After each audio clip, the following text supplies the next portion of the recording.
Today, we become legends. Hey, my name's Inter, welcome back to the channel, and Smite's classes are reasonably well defined. There are some general rules in terms of the classes, for example, like mages generally do big AoE burst magical damage, and warriors are generally tanky frontliners, but not all gods in a class conform to their general class identity. And so I decided I would make a video on god archetypes, which are like a little bit different to their classes, because there are kind of multiple archetypes within a class, and I've got them all on screen here in like a tier list format, and I'm just going to go over what gods I think fit into each of these classes that I've defined myself. They're all color coded, so for the general like mages, we have burst mage, artillery / zoner mage, and utility mage. For the general hunter stuff, we have ADC DPS versus ADC burst. For warriors or like tanks in general, we have controllers and frontline divers. For assassins, we have dive assassins versus true assassins, and for supports, we have frontline versus backline supports. And I feel like this will help with identifying like what a god's key strengths and weaknesses are, how they play, and maybe you can, look at some of the gods in a tier and think, oh, I play a lot of these, maybe I should check out some of the other ones because it might be interesting to me because they're within the same archetype. And to be honest, it's just interesting to me to look at gods in this kind of way rather than in the 5 classes, which are kind of restrictive, and a lot of gods kind of cross-class boundaries.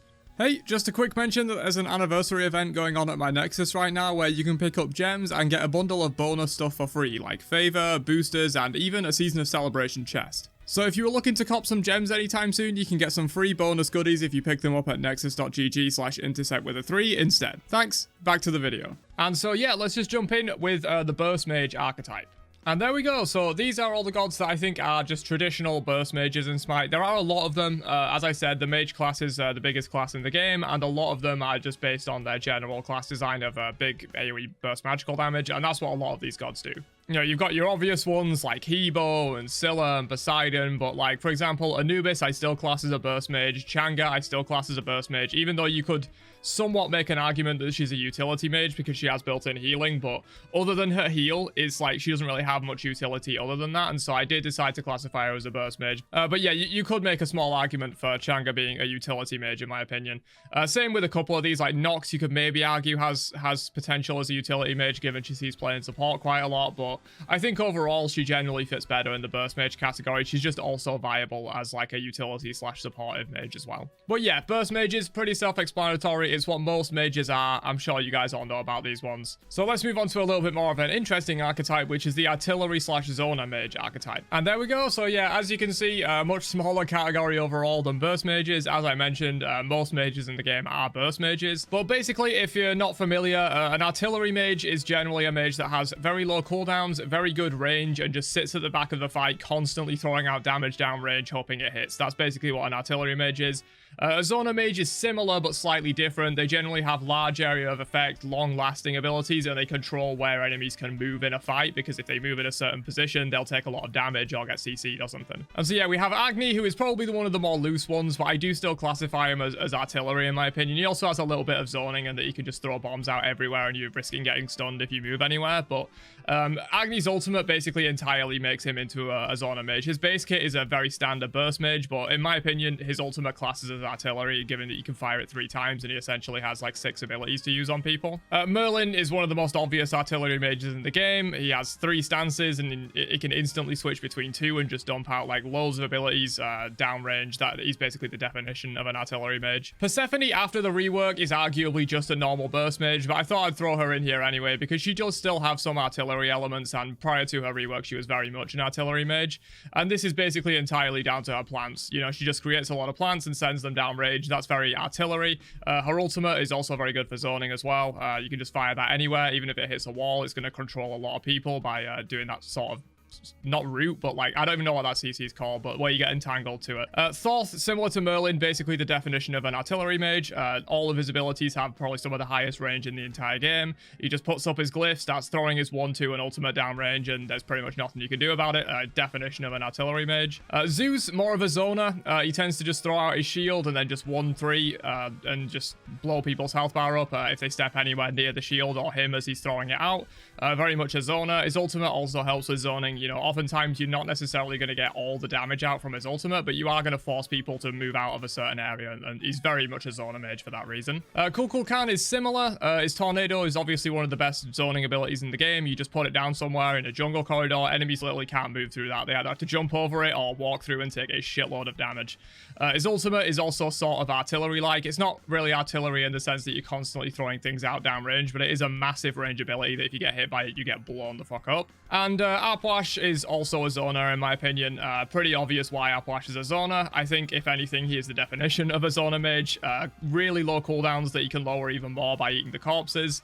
Just throws out his 1-3-2 combo downrange constantly. Artillery, similar as well, but mostly a zoner, I would say. And his ultimate, of course, big zoning ability. You know, similar to Zeus, but to an even larger extent. You know, you're going to throw out that Apwash ult, you're not expecting to hit all of the damage from it. You're just expecting to hit some of the damage and control a gigantic area that enemies can't really walk in without risking a lot of their health bar. But yeah, that's the artillery and zoner mages, a way more interesting category than the standard burst mages, in my opinion, which is why I went over it in a bit more detail. There's also way less characters to talk about. But moving on to the utility mages. All right, and there we go. So a slightly smaller category even than the artillery and zoner mage. I do kind of wish we had more utility mages in the game, to be honest, but I wouldn't say a lot of mages actually class as full utility mages. I mentioned this with Changa. Like, you could argue that Changa should go here. I think that's a perfectly valid argument, but she just has a team heal. That's it. Everything else about her kit is just a standard burst mage with an immunity as well to keep her safe. Whereas some of the mages down here, you know, you have Baron, who, yes, he does a lot of burst damage, but he also has, like, team healing in his kit,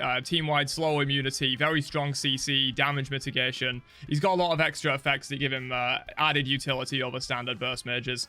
ESET, been valuable in support for quite a long time, has a lot of CC, a lot of control. You know, you can silence people, you can stun people. Her ultimate has good zone control and objective presence. Team-wide healing, shields from the 3. She's very much a utility mage, in my opinion. Obviously, you can play her as a burst mage, and to be honest, that will happen a lot in this classification system. You know, you could argue that, like, Agni can just be played as a burst mage, and you could argue that the utility mages could just be played as a burst mage as well. And as we get further down as well, you know, you could argue that, like, for example, a true assassin can be played as a dive assassin, for example. That will happen a lot. I'm not saying these are, like, this is the only way you can play this god. It's just the most common way to play this god and the way I would identify them in terms of their archetype. Ishel's seen a tiny bit of play in support, but even in mid, she has very high utility. She can give movement speed to her team. She has 2 team heals if you include her ultimate, long duration CC immunity, blinds. Like, she just has a lot of utility compared to most burst mages. And then we get to the 2 big team healers, Hel and Afro, which are obviously down here.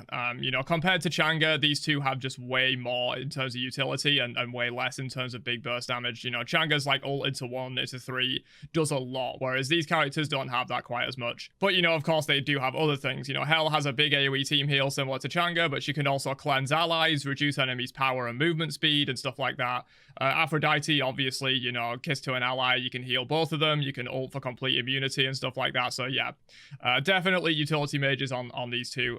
We do have a category down here called backline support, which, as I was mentioning, like, things will cross archetypes a little bit. These 2 could absolutely be argued to be backline supports, but I decided to make a utility mage section so that I can include stuff like Ishel and Iset and Baron in there as well. But next up, we have ADC DPS, which is going to be a fairly simple category similar to burst mage. This is what hunters and ADCs are designed for, so most of the hunters in the game and a few others will be in this section. And there we go, same size as the burst mage category actually, but obviously hunters are a smaller class than mages, but mages branch out of their class a lot more often, so we have mages in some other categories. But yeah, this is ADC DPS. It's not too complicated. It's what your standard hunter does. They build a lot of attack speed and kin size or crit, and they look to shred people with basic attacks. It's pretty much as simple as that. There are a few that you could argue could go into, like, different categories. You know, for example, you can play Kronos as a burst mage, but usually is played with a bit of attack speed as, like, an ADC. Olorun, you can make a kind of similar argument as well. Medusa, you could even argue she's ADC burst instead of ADC DPS, but generally she is played with attack speed, kins, and crit builds, not like full ability-based burst, which is what I'm going to be putting down here. But yeah, simple category. It's ADC DPS is what they do. Let's move on to some of the ADC burst, which is a bit more of an interesting category. And yeah, there we go. Generally a smaller category than ADC DPS. You know, most hunters are designed to use their basic attacks for a majority of their damage, but there are a few that are designed as ability-based. And so that's pretty much where this tier resides. Again, sometimes they can cross classes. You know, Cupid is often built with attack speed and not full ability power, so you could argue he could be in ADC DPS as well, but he does do a lot of burst damage, and you can kind of build in pretty high ability power with like Transcendence and stuff. Sol is in here as well, which you could also argue should be in ADC DPS, but Sol does a lot of burst damage. She is a mage after all, even though she plays like an ADC most of the time. You can build her full power if you want to, and even when you don't build her full power, her abilities still hit really hard, so I think she belongs down here. But yeah, in general, these are just gods that are generally played in ADC or are hunters, but they use burst damage a lot more than they use sustained DPS like the ones up here. But moving on to controllers. And there we go, another fairly small category. Controllers, basically how I would describe a controller is they don't necessarily play frontline or backline, and they're not necessarily looking to dive or protect. They're more so just looking to control enemies. That's like their primary goal. They will often have big crowd controls or zone control abilities that stop enemies from going where they want to go or just CC them entirely. And so yeah, we have Ymir, who is definitely a controller. His wall is insane for that, and also his freeze, of course. Hercules with the plucks and stuff can really pull people out of position, control where they want to be. Odin with the Ring of Spears, similar to Ymir's wall, great for control. Artio just has constant CC that she can apply to people. Kumba is the same. Kuzumbo kind of the same as well, given that he can reset the cooldown of his 3 repeatedly and like push people around, and his ultimate is one of the best control abilities in the game. Pretty much stops anyone around you from doing anything. And finally, Atlas, mainly for his 2. Atlas has a lot of control within that too, but his ultimate is similar as well in that he's like controlling space. You know, you don't want to be anywhere near an Atlas ult, or your power and protections are just going to get deleted. And so he's a very hard control kind of god for that reason as well. But moving on to the larger warrior category. I know I'm saying warrior category, a lot of them are guardians up in the controller section, but yeah, the more generally populous category of frontline divers, which is a very wide category. A lot of gods can fit into frontline diver, but I tried to keep it as small as possible and create other subclasses like controller to make sure that frontline diver isn't just every warrior and guardian in the game. Alright, and there we are, the frontline diver category, vastly consisting of warriors in general. There's a couple of guardians in here as well that tend to play more solo lane and are like a frontline dive heavy playstyle rather than a support peel heavy playstyle. And there could be some crossover with frontline diver and controller for sure. You know, you could argue Tyr has a lot of control similar to Hercules, but it feels like Tyr is more of a quintessential diver than Hercules is. But yeah, most of these gods are your generic frontliners, mostly warriors, some guardians as well, that just want to jump into the fight, control enemies, but not quite as much as the controller class. They'll generally deal decent damage as well, and they'll be trying to get on backliners and threaten them, you know, delete a portion of their health bar and allow the team to follow up. Obviously, you can sometimes just straight up solo people with a frontline diver as well, depending on how fed you are in the state of the game. But yeah, you all know these, they're just the general, like, solo lane play style. It's frontline diver, it basically encompasses most of that. Moving on to an interesting one in my opinion, which is Dive Assassin versus True Assassin. So we'll go over the Dive Assassins first. Alright, and there we go. So these are the Dive Assassins, which in general are less assassin-like than your True Assassins, which we'll cover in a second. Dive Assassins sort of play a little bit of a hybrid playstyle in between a True Assassin and a Frontliner. They can often dive in really effectively. They can initiate for the team if their tanks aren't initiating or can't initiate for whatever reason. You know, some quintessential picks of this category are like Thor, Thanatos, Raven, Pele, Ratatoska. You know, a lot of these gods can be built fairly tanky in solo lane and become a frontline diver playstyle, but they can also be built full assassin and play like an assassin as well. But in general, all of the characters in this category lean slightly more towards being a heavy diver that like goes in with their solo lane, follows up on the initiation rather than like hovering around the side of the fight looking to like pick someone off and take 1v1s and stuff like that. They're more so like playing for the team fight, dive in, create chaos kind of characters. Erlang Shen is in here as well. I know he's not an assassin, but he very much plays like an assassin even after the rework, and so I put him in the dive assassin category. But if you want to, you can absolutely move Erlang Shen to frontline diver. He plays that role as well. But let's move on to the rest of the assassins, which is the true assassin category.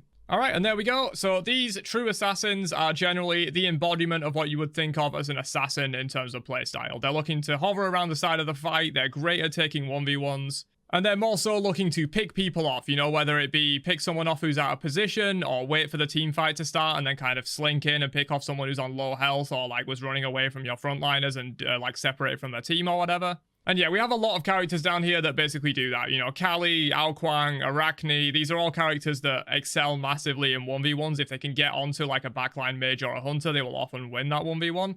And that's what the true assassin archetype is trying to do, basically. as opposed to the dive assassins where they do play a more so like team-oriented playstyle. They'll be looking to dive in with their other frontliners like the solo lane and maybe the support, and look to cause a bit more chaos and like initiate the fight, make themselves seen and make themselves look like a threat. Whereas a true assassin isn't trying to look like a threat. They're trying to sit on the side of the fight. They're trying to like wait for someone to pick off and take a clean 1v1 that they know they can win and stuff like that. I think this is probably one of the most useful separations of this entire list, to be honest. There's very clear lines, in my opinion, between what is a dive assassin and what is a true assassin. And while some of these could cross over, you know, you could maybe argue like Bakasura or Bastet might be dive assassins, and you could maybe argue like Daji or Kamazots might be true assassins. But in general, the line is quite clear, and I find it really interesting to put this divide on the assassins in the game and how they play. So, you know, maybe if you play a lot of Susanoo and Kali and Aokwang, maybe check out some of the other characters in this True Assassin archetype because you might like them. And if you're like a big Thor player, Raven player, Ratatoska player, maybe look at some more Dive Assassins. You know, in general, as like a solo and jungle main, I tend to prefer Dive Assassins like Thor and Thanatos, Raven, Pele, Ratatoska, Lancelot. I enjoy these kind of characters because they play like sort of a little bit, they're still an assassin, but they have a little bit of a sprinkle in of like frontline dive solo playstyle as well, which I find really interesting. And finally, we have the support category, which I'll just fill in both of these at once, I think, since we don't have many picks left now. Oh, I also just realized I forgot to put Mercury into True Assassin. Mercury belongs in True Assassin. I don't know why he wasn't in there. But yeah, here we go. We have the frontline and backline supports. So as much as I was talking about how Dive Assassin versus True Assassin is a very useful comparison, frontline support versus backline support is a little bit less useful. Mainly because a lot of supports can play both very effectively. It was quite hard to differentiate a lot of these. There are some obvious ones, you know, like Ares is an obvious frontline support. You know, Bacchus, Cerberus, Athena, obvious frontliners, and then like for backline, like Khepri, obvious backline support. But then you run into a few that really can just play both. You know, Geb can frontline, absolutely, but I'd put him in the backline support category. Terra can backline, but she's in the frontline support category. So really a lot of these will cross over, and only a few of them are like really well defined into one of these two roles. Generally, they can mostly play both. But yeah, I know it's fairly self-explanatory, but the frontline support is generally playing a little bit more like a solo laner. They'll still be playing like a support. They'll still be trying to like peel for their team and stuff like that, but they'll be playing a little bit more of a dive-heavy play style, trying to pull enemies out of position and set up kills for their teammates, whereas a backline support is generally going to be playing way further back, obviously, and their main focus will be peel. They might do a little bit of initiation and control and stuff like that, but they'll mainly be looking to peel for their allies with, you know, your Geb shields, your Sylvan assaults on dives, your Khepri and stuff like that. And yeah, a little bit less useful of a comparison, but I still think it's worth separating supports into frontline and backline supports to give a general idea of like what you're getting into. But yeah, there you go. That's the full archetypes list. So we have the burst mages, artillery / zona mages, and utility mages for the general like mage class stuff. We have ADC DPS and ADC burst for hunters and magical ADCs. We have controllers and frontline divers for warriors and solo laners, dive assassin versus true assassin for assassins and junglers, and then frontline support versus backline support for supports and guardians. But yeah, I hope you guys enjoyed this one. I thought it was quite useful and it was interesting for me to make. You know, when I was creating up these archetypes, I was like, oh wait, maybe we need another archetype for like to fit this kind of character. Like controller wasn't originally on this. I added controller a little bit later because I was like, wait a minute, I'm just kind of putting every single warrior and aggressive guardian into the frontline diver category. And while you can do that, basically all of these controller gods can be a frontline diver. Some of them are quite different. You know, I wouldn't argue Ymir is necessarily a frontline diver.